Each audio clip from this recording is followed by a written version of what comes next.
mañana. Mire, la migración en nuestro país ha generado una significativa fuga de cerebros. Eso ha afectado, quiéralo o no, la profesionalización en áreas clave del país, especialmente esto en la última década, ¿eh? Esta migración masiva ha tenido efectos profundos en sectores como, por ejemplo, la medicina, la salud, la ingeniería, la educación también, tema petróleo, si quiere incorporarlo. Se estima que alrededor de 40,000 médicos, por ejemplo, han abandonado Venezuela en búsqueda de mejores oportunidades. 40,000. Esta es una de las aristas que queremos hablar en este seriado que comienza hoy sobre, yo no sé si llamarlo antivalores, yo no sé si llamarlo obstáculos, sobre problemas específicamente vinculados al empleo, al trabajo. Lo decía Ítalo, usted quiere que a usted le atiendan bien. ¿Por qué no se siente bien atendido en algunos sitios? Bueno, para comenzar este seriado tenemos al doctor Reni Jagoseski, es asesor empresarial, es PhD en psicología, es máster en ciencias de la conducta, conferencista, es escritor también. Doctor Jagoseski, ¿cómo está? ¿Cómo le va? Román, saludos cordiales para ti, para el equipo, para el público. Encantado de compartir una vez más. Muy amable. Bueno, vimos cómo los ex trabajadores de PDVSA regados hoy por el mundo han puesto a valer la industria en otros países de acogida. Ejemplo, Colombia. Pregunto, la salida de tantos profesionales, también en salud, también en educación, ¿cómo afecta a las empresas? ¿Cómo afecta al país? Definitivamente produce un golpe terrible no solo al tema de la moral del país, sino al rendimiento desde el punto de vista profesional y hasta económico para las organizaciones y las instituciones, Ujú. porque generar profesionales de alto calibre demanda años, demanda profesionales que los entrenen, estudios, y cuando toda esa cantidad de ingredientes se ven diluidos por las distintas situaciones que lo vamos a entrar a revisar aquí, Ujú. se produce un golpe, como cuando muere el padre en una familia, como cuando una pareja se separa y se produce un sismo en ese núcleo. Algo similar ocurre en este caso y hay toda una serie de situaciones que derivan de allí, que puede ser caos, anarquía, la dificultad de adaptación, los liderazgos, porque no solamente se trata de los empleados, sino se trata también de líderes apropiados, adecuados, que sepan entender las reglas del entorno, más allá de los factores técnicos,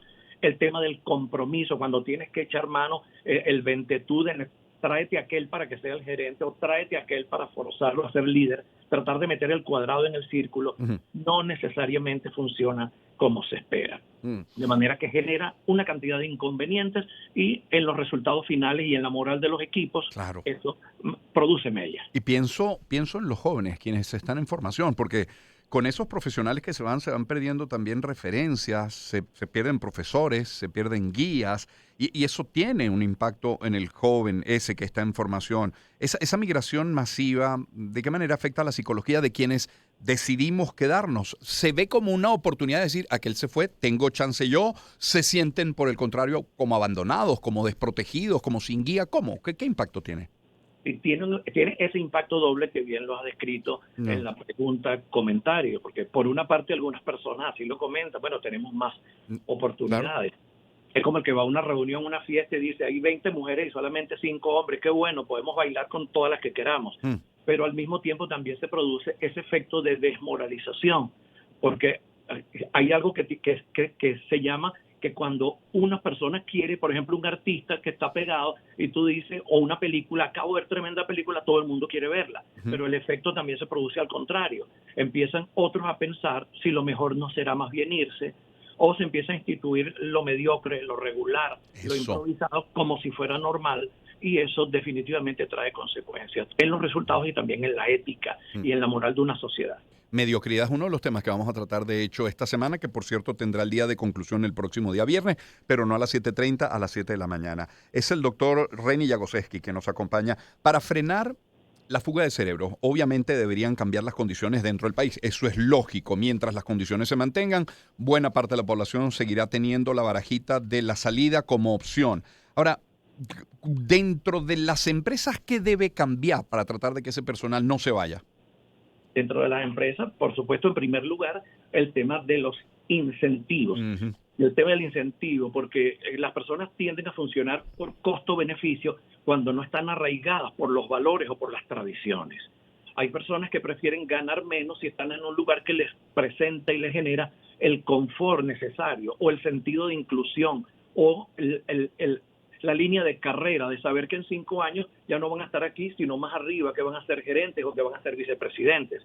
Entonces, por una parte está el estímulo económico, por otra parte el salario emocional, la integración, la promesa, el buen trato y el ejemplo. El ejemplo, aprovechando que hablaste del tema de los jóvenes, el ejemplo es fundamental. Las personas tendemos a hacer aquello que vemos haciendo a los líderes, a los padres, a los maestros, a los gobernantes.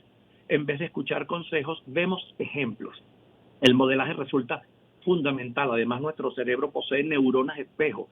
Se activan cuando ven la conducta en el otro y el estado emocional del otro.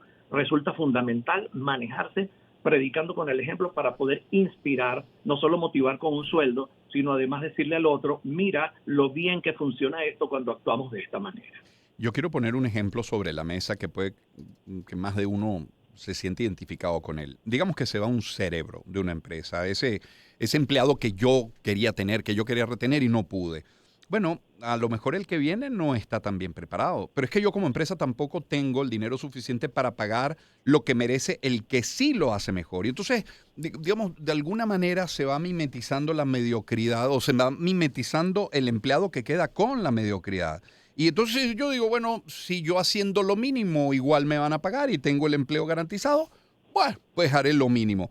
Y ya ahí pasamos a otro aspecto que tiene que ver con la formación, que tiene que ver con el ejemplo, como decía usted, que tiene que ver con la familia, que tiene que ver con valores, que tiene que ver con principios. Vaya qué círculo ese para romper, ¿no? Sin duda alguna, tal cual como lo has descrito, suele ocurrir y allí va a depender de convertir la empresa en una escuela, que es uno de los proyectos en los que tengo muchos años trabajando, donde me ha tocado asesorar. Empresa-escuela, por supuesto, para algunos líderes, para los grandes empresarios eso les suena un poco extraño porque normalmente responden a 2 preguntas, ¿cuándo y cuánto? Como diría Kiyosaki. Pero no puede funcionar así, porque necesita generar sentido de pertenencia. Claro. Y no puede generar sentido de pertenencia si no hay familia y si la persona, el empleado o el líder no ven allí una posibilidad de mejora objetiva. Hay como 3 grandes tipos de liderazgo. El liderazgo que amenaza, hazlo porque si no te voto. El liderazgo de la recompensa, si lo haces te pago. Y el liderazgo de los principios y del honor, que hace que el empleado diga, wow, así quisiera ser yo, o qué bueno que esta persona es mi líder. Eso es lo que se necesita, convertir a la empresa en una escuela y por supuesto ser más productivos, porque no todas las empresas les va igual. Hay gente que sabe vender, hay gente que sabe elegir productos, hay gente que sabe mercadear, hay gente que sabe fidelizar clientes. Doctor Jagoszewski, usted que ha asesorado tantas empresas durante tantos años, ¿cuántas veces ha visto que se ascienda a empleados por necesidad de la empresa, pero personas no capacitadas para ese ascenso? Sí, lo he visto con frecuencia.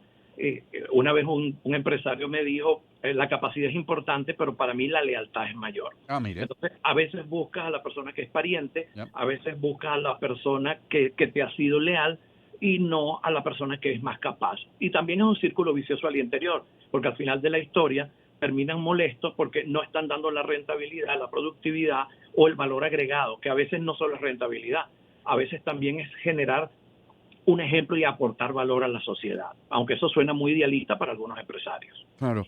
Llegando al final de esta conversación, Reni, esto plantea un reto para todos, plantea un reto para cada empleado independientemente del sector, plantea un reto para las empresas, para el comercio, entender la nueva realidad, adaptarse. ¿A qué me refiero con nueva realidad? Bueno, 2 elementos sobre la mesa, migración y el entorno económico, ¿no? Empleado, empleadores, gobierno, todos tienen que, digamos, tomarse de las manos para romper este círculo. Sin duda alguna, y voy a agregar uno a lo que acabas de mencionar, el entorno digital, la virtualidad, que también ha venido a crear un sismo en el universo del trabajo. Entonces, la pregunta es, ¿esperamos que alguien lo haga fuera o desarrollamos autoliderazgo? ¿Nos sentamos a esperar que la persona venga a sacarte a bailar o tú vas a ir a sacarla a bailar? ¿Vas a sembrar la semilla o no? Como pasó en Nairobi, Kenia, 500 años los leones comiéndose el ganado y un muchachito de 12 años se le ocurrió poner unas lámparas en movimiento y los leones no volvieron más. ¿Es posible ser creativo? Sí. ¿Es posible liderar y motivar a la gente a formas distintas de actuar? Sí. ¿Es fácil? No. Doctor, agradecido por su tiempo esta mañana y que haya sido usted el primero de nuestros invitados para este seriado que hoy comienza. Muy amable. Gracias, Román. Un gran abrazo. Es el doctor Reni Jagoszewski, es asesor empresarial, es PhD en psicología, es magíster en ciencias de la conducta, conferencista y escritor primero de nuestro seriado que, repito, tendrá la gran conclusión el día viernes, ya no a las 7:30, sino a las 7 de la mañana. Son las 7:50.